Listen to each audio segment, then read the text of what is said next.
A special occasion speech is a type of entertaining speech that we give at, you guessed it, special occasions. So these types of speeches are usually given to mark the significance of particular events. These can include weddings, birthdays, bar mitzvahs, award ceremonies, funerals, political events, and a ton of others.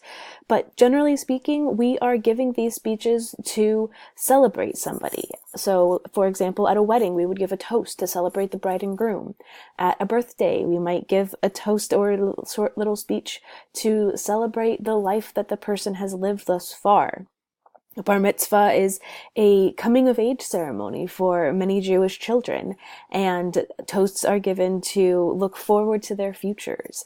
At award ceremonies, people give special occasion speeches to thank everyone who got them there to that point, right? At funerals, we give speeches, we give eulogies to celebrate the life that the person who has recently passed away has lived.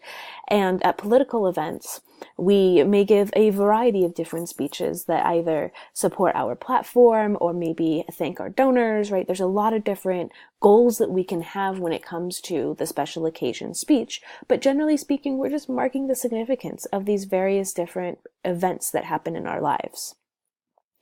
Now, the types of special occasion speeches that you will be giving in this class are either presenting an award, accepting an award, a toast, or a eulogy. And we will talk about each of these in turn.